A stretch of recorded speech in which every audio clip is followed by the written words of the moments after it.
The drums stopped suddenly. The loud celebration in Awka village disappeared into silence as the old chief addressed the people. For generations, he said with a weak, trembling voice, "Our daughters have refused marriage, and our land has remained without children." Fear spread across the village square immediately. The people of Awka had lived with a painful mystery for many years.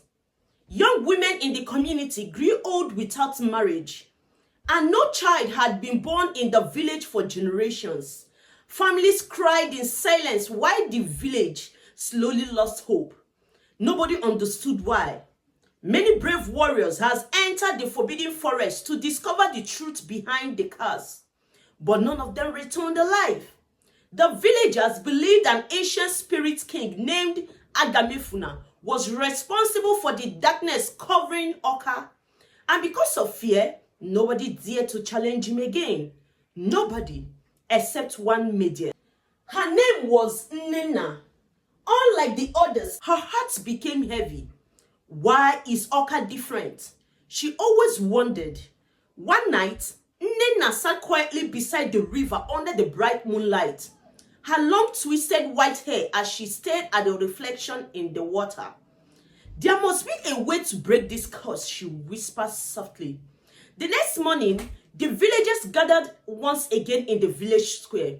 Suddenly, everybody became quiet. No silence. Nnenna appeared dressed in a powerful white African priestess outfit. White shining beads covered her wrists and ankles, while her sacred staff glowed softly in her hand. The elders stared at her in shock. Even the chief looked frightened. "You cannot go," one elder warned her. "Agamefunna destroys everyone who enters his kingdom. If nobody fights for Awka," she said boldly, "then this darkness will never end." The villagers watched helplessly as she returned and walked away towards the forbidden forest alone. That evening, dark clouds covered the sky as Nnenna entered the forest, carrying only her sacred staff and courage. The deeper she walked in, the colder the air became. Strange whispers echoed between the trees. The wind howled loudly. Leaves moved without direction. But Nnenna continued moving forward bravely. Suddenly, the ground trembled violently beneath her feet. A giant shadow slowly appeared from the darkness.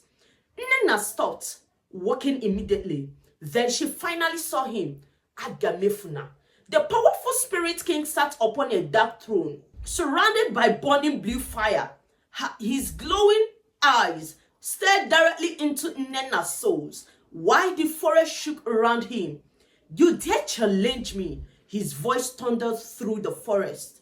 For a brief moment, fear entered Nnenna's heart, but then she remembered the lonely women in Awka, the empty homes, the silent village without children, and her fear disappeared almost immediately. "You have stolen happiness from my people for long," she shouted bravely. Agamefunna laughed loudly as dark smoke suddenly rushed towards her like a storm.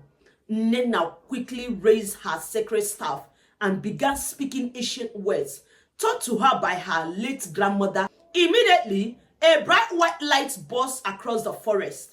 Agamefunna screamed in anger as the powerful light surrounded him. To be continued in part 2.